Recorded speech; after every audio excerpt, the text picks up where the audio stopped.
만났지만 동상이몽은 진행 중인 걸까? 동상이몽.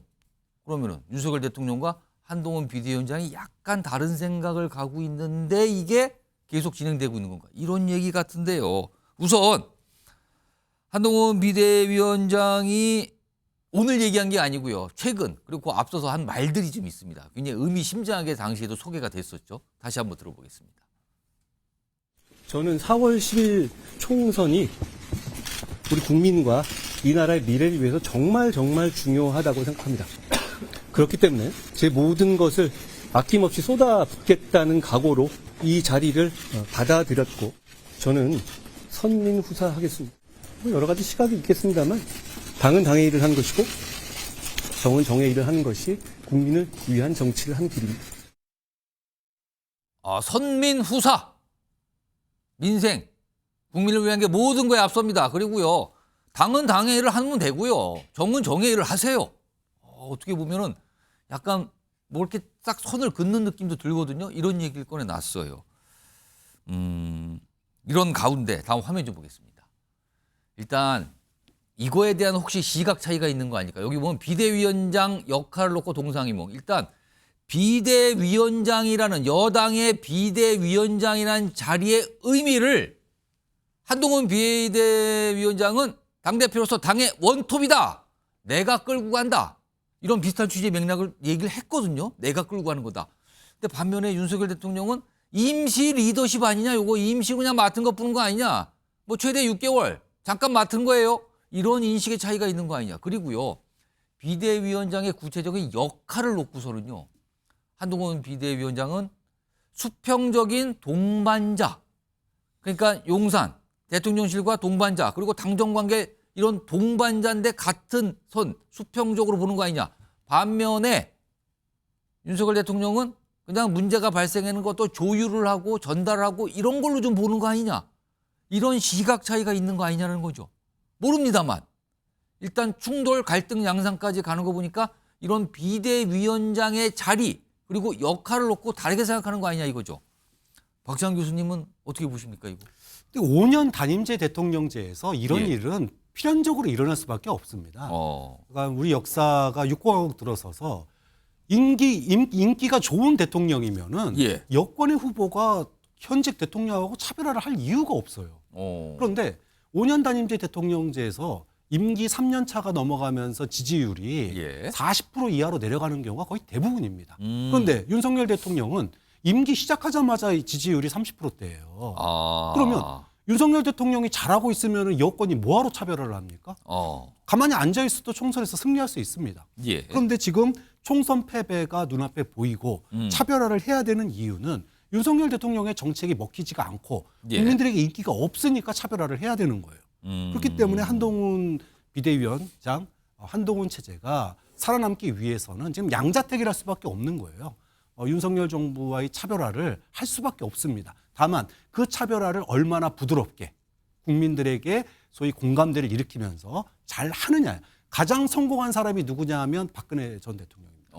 왜냐? MB정부의 지지율이 떨어지고 있을 때 예. 세종시 특별법 문제를 가지고 치고받았어요. 예. 당시에 야당이 해야 될 역할을 여권 내에서 여당의 주요 대권 후보가 했단 말이에요. 예. 그래서 소위 말해서 대통령이 될 수가 있었단 말이죠. 지금 차별화의 정책이 그 당시에는 세종시를 가지고 차별화를 할 수 있었지만 예. 지금은 윤석열 대통령과 한동훈 비대위원장이 한몸 출신이고 정치적으로도 굉장히 비슷합니다. 예. 그럼 어떻게 차별화를 할 거냐?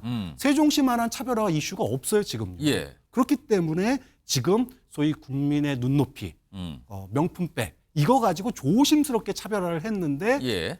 반응이 이게 만만치가 않으니까 너 물러나라 이래버리니까 지금 결국은 봉합의 길을 선택을 한 건데 예. 봉합의 길 아까 얘기했지만은 그러면은 김경률 비대위원 이제 정리해야 되거든요.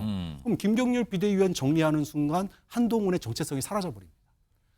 김경률 비대위원이 가지는 상징성은 권력에 굴하지 않는다는 거예요. 예. 당시에 시민단체가 조국 전 장관이나 문재인 정부에 대해서 권력 예. 안에 들어가가지고 예. 자신들의 비판의식을 잃어버렸다가 김경률 비대위원의 핵심 논조인데 예. 본인이 지금 비대위원 사퇴하는 순간 그것이 플레이어서 사퇴를 하든 아니면 퇴로로서 사퇴를 하든 자이든 타이든 비대위원을 놓는 순간 결국은 한동훈 체제도 권력에 굴복하는구나. 이렇게 나올 수밖에 결론이 나올 수밖에 없어요. 알겠습니다. 근데 그런 의미가 있는 건 알겠는데 제가 질문을 한 거는 그러면은 한동훈 비대위원장이 또다시 약간 다른 생각, 동상이몽이라는 쪽으로 가서 이런 비슷한 충돌 사항이 다시 한번 벌어질 수 있을까? 이겁니다. 어떻게 전망하세요, 그거? 뭐 그건 있을 수밖에 없다. 필연적으로 생길 거라고 봅니다. 그러니까 그게 다만 제가 일시봉합이라고 저는 생각을 하는 게 지금 상태가요? 그렇죠.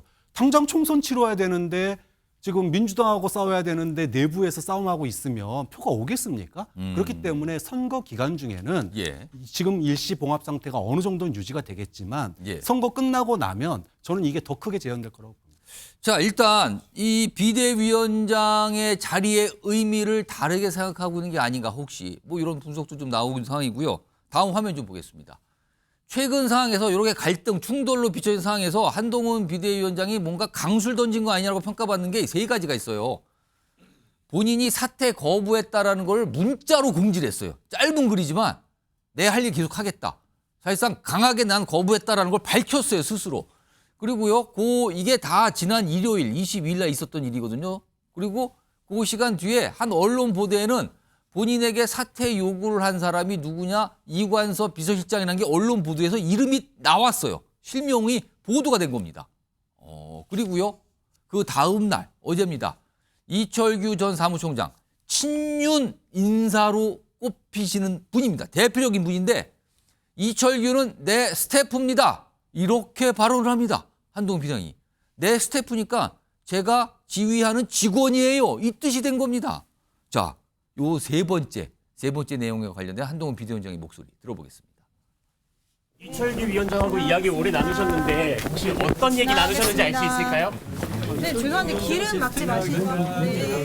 그 당내에서 그래도 좀 위원장님 거취에 대해서 이야기가 나오고 있는 걸로 알고 있는데 거취에 대해 누가 얘기를 했죠? 뭐 다른 뭐 여러 의원들이 그런 이야기가 나오고 있더라고요. 분위기가 자, 강민구 변호사. 내 스태프예요. 그리고 거취 얘기를 누가 당해서 합니까? 지금요, 저한테. 이렇게 말은 나는데 이런 분위기하고 오늘 90도로 인사를 하고 대화를 나누고 신뢰가 유지됐다는 건 아주 좀 달라요. 결이 달라 보입니다. 한동훈 위원장의 입장, 이거 앞으로 어느 쪽으로 가는 겁니까? 제가 보기에는 뭐 결이 다른 건 아니고요. 이 상황에 따라서 지금 약간의 어떤 예.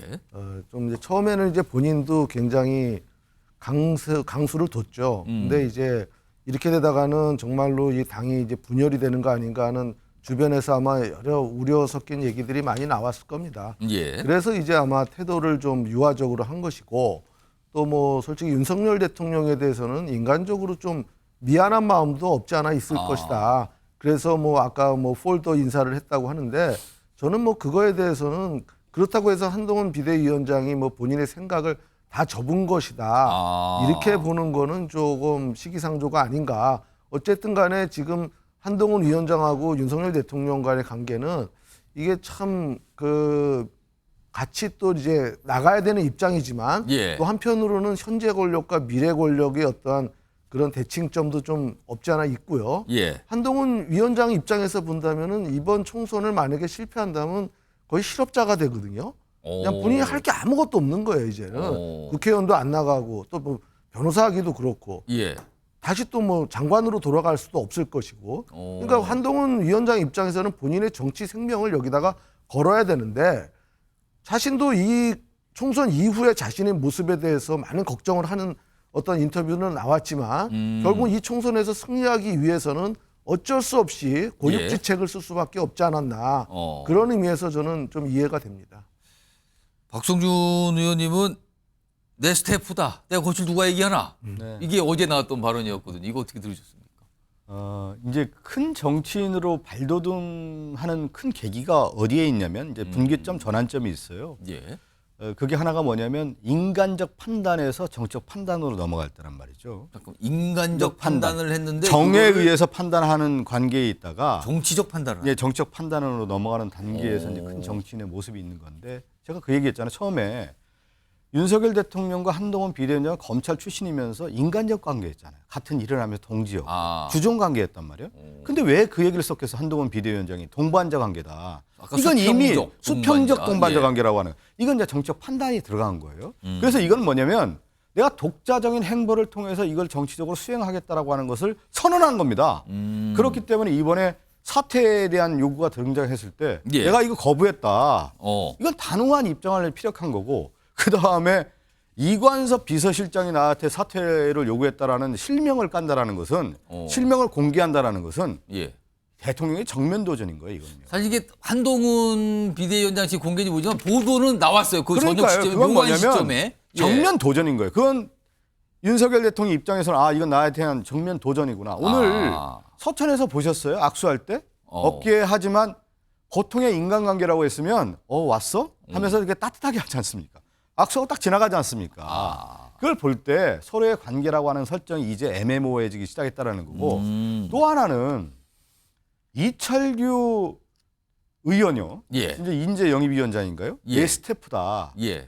이건 뭐예요? 지금 친윤의 가장 상징적인 인물이고 김건희 여사가 가깝다라고 알려진 인물이 이철규인데 의원인데 예. 이걸 내 사람이다.